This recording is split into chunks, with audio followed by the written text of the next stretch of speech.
All right, hey guys, so we're going to talk about how to deadlift.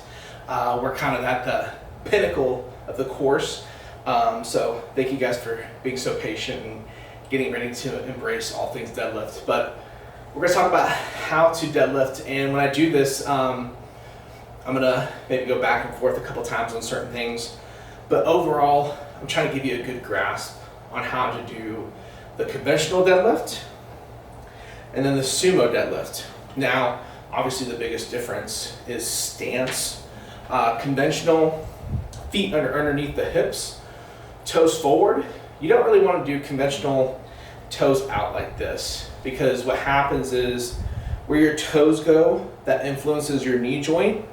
And if you do it like this, what's happening is you're allowing your hip joint to kind of go in a weird position. Your knees are going in a weird position. You want to kind of go back to what I talked about in the earlier chapters, which is maintaining certain planes of movement. And when it comes to conventional, everything needs to go forwards, backwards, up and down. So feet are underneath the hips, toes forward, and then you're ready to start the conventional. Now, another thing about this stance is most people are going to look like this, but I've seen some people conventional a little bit wider, a little bit more narrow, and a lot of it comes from power output. So one of the more dominating movements you see in traditional sports is like a power clean. And what we're trying to do is we're trying to get you in a position to elicit the most power. But with the conventional stance, we need to figure out, are you a little bit wider, a little bit more narrow? And people who power clean have taught me this little trick. You'll take a step back and a step forward. So disregard where the bar is. I mean, obviously you're gonna get ready to lift it, but what you do is you have 1 foot forward, 1 foot back, and you're gonna pretend like you're gonna take a vertical jump. Because the reason why you do that is because when you step forward and drop your hips, what's happening is if you're gonna vertical, your body's gonna align itself in the strongest position possible to get your hips powerful. So if I do this, I'm pretending I'm gonna jump, I look down, and my feet are kind of staggered, but for the most part, I understand the width. My width are just about, my feet are about just about hip width, maybe a little bit more out. I need to replicate that stance right here. Now, let's say you did this, where you took a foot forward, foot back, and you jump, you're gonna jump like this. Look how wider I am now. That means when you're about to conventional, maybe you wanna be a little bit more wide, or maybe you do the step back and you're more narrow. Regardless, using that tactic is going to be great for you to figure out where all your power is going to be. So once you got your stance figured out, they talk about keeping your arms long. And what that means is when I pick it up, I want it to be where the bar is in front of me clearly, but my armpit is aligned with the bar. So my arms are straight, armpit aligned with the bar. Obviously you can't see it, but if you record yourself, you'll figure it out. That's going to be a good starting position. Arms long, armpit over the bar. But one thing you have to understand is you do not want to squat your deadlift. Meaning when you squat, the goal of your hips is to go backwards and down. But if you treat a deadlift like that, what's going to happen is, look at my armpit. When I do that, my armpit is way behind the bar. And then what's going to happen with people who try to squat their deadlift is this. They pick it up and they fall forward and the bar starts to get away from their body. So you want to be in like a quarter squat position.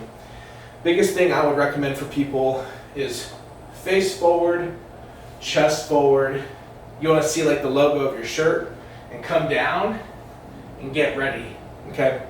Now I know obviously people talk about head placement being different than face forward, but once you've figured out how to get to that quarter squat position, armpits over the bar, you can change your head placement now to being slightly down, because that will allow your spine to be more flat.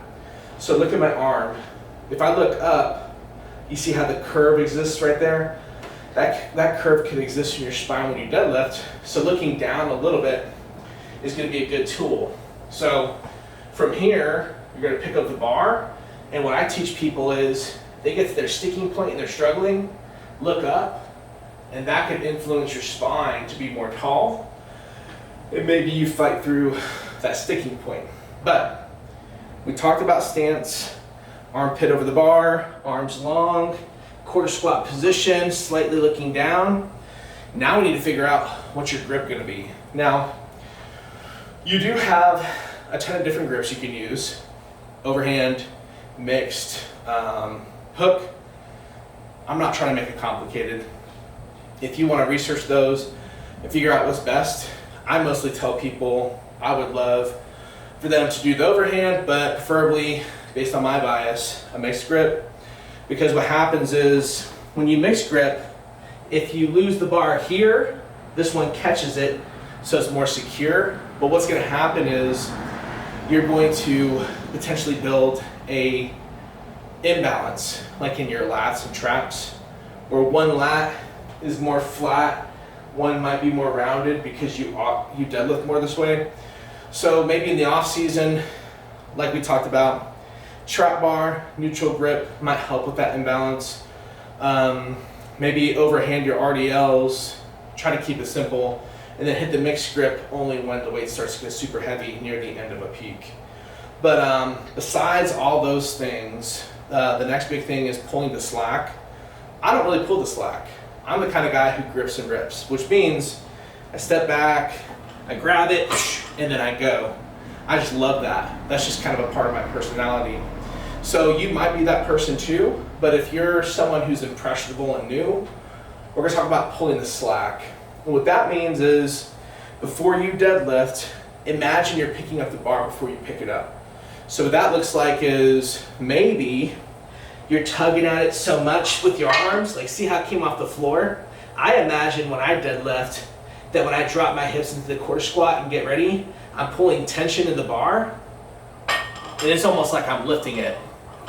Obviously, the heavier the weight gets, the less that's gonna happen, clearly. If you have a deadlift bar like I do, you'll notice that the bar starts to bend before you pick it up. You're trying to get your body into a tight position, so when you're here and you're pulling already, you hear that pull? You're pulling first. I'm pulling the bar up before I start. That makes my body more tense in my back and my hips, so that when I start the movement, I'm stronger than versus being in a rested state. My muscles are loose, or not loose, but they're resting and then contracting really quick. So you want to pull the slack and then begin the lift and then launch that sucker out of orbit. So we'll kind of go through it all together. Feet positioned, arms long, armpit over the bar, get your grip set. You feel me tug at the bar first, so I got tension in my arms. I drop into my quarter squat, then I lift it up. Now, I didn't mention the bracing part, but when you tug on the bar, before you begin the lift, breathe through your stomach, assuming you're wearing a belt too, and that puts so much pressure in your core and your lower spine. It keeps it in line so it doesn't flex under pressure. You're gonna be in a really strong position from there. One thing I noticed, I'm wearing shoes in this video. The big thing is when you deadlift, you wanna go against a very tough surface. If you wear these shoes, like runner shoes right here, they're too soft. It makes it kind of hard to balance out your effort when you deadlift. So I like to deadlift barefoot, unless I'm making a video and clearly wearing running shoes. So go barefoot and you'll be better off. Okay, so let's talk about the sumo stance. Sumo's not my go-to stance. I feel like I'm better in conventional. It's just my body type's better for it, I feel. I got a strong back, athletic background. I feel like I can withstand it better versus sumo. But nonetheless, for people who want to sumo, we're gonna kind of work through some of the talking points that you're gonna have to go through to better perform in that lift. So, toes forward for conventional, but look what happens if I toes forward with my sumo. If I do that, I mean, look how my femurs are. They're kind of diagonal. Like when I lift it, my knees are gonna buckle. You wanna go ahead and let your feet go out, because where your feet are influences where the femur wants to go. So if my toes are out, my femurs wanna go out, now I'm not gonna buckle up. You could sumo too wide, because what happens is, look at my shins and how they're now diagonal. You want your shins to be more upright, so bring them in just a little bit more. So now when you grab, your vertical, femurs are influenced out so that your adductors and abductors are in a good position to recruit them. Now you're ready to sumo deadlift. Now with the sumo, you want to maintain a tall posture. So arms long, armpit over the bar. When you come down, people will want to face forward, chest up. Like with the conventional, you can kind of look down a little bit, but they're going to do this because they want to maintain their posture from start to finish, and then they lift up and they're good to go. But when you're doing the sumo, obviously one of the best advantages is you have a better posture position. In order to maintain that good posture and to get yourself out of a bad situation with your hips being maybe overloaded, you want to do like what I was talking about with conventional, you want to pull the slack. So what that looks like is you'll grab the bar, so face forward, look forward, stay tall. You're going to grab it. Some people might look down and they're trying to get ready. If you can, maybe just maintain your position start to finish. You're going to get right here, take a few breaths. But then like when you're about to start, you hear that little tug. You want to tug at the bar so that when you pull it off the floor, you don't have a slow start. A lot of people who lift sumo, they're slow off the floor and they come off faster. But if they pull the bar, so right here, you see how that almost came off the floor? You're trying to pull that bar as much as you can so that when you do start the lift, you're in a taller position to be more successful. You'll start right here, you pull the bar a little bit, and then you come off a lot stronger because you tugged on the bar earlier in the lift to have more success. So big difference is conventional, underneath the hips, toes forward, grab the bar, armpit over the bar, arms long, face the floor a little bit. When you hit your sticking point, look up, influence your spine.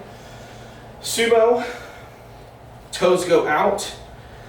You don't want to have your feet so far out that they're diagonal to the floor. You want to have them a little bit more upright, so don't go too wide. Pull the slack, brace, brace, brace, breathe through your belly, get ready for a big lift. And from there, I think you guys are ready to crush the lift.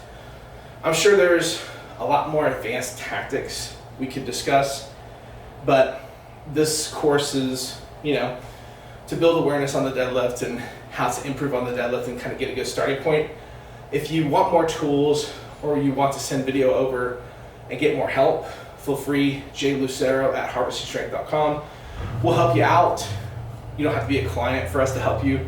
But if you need that more one-on-one attention, we can definitely help you out and get you some support with your deadlift. So hopefully you enjoyed the video. Some of the stuff made sense and you feel like you're ready to hit the heavy iron. Good job.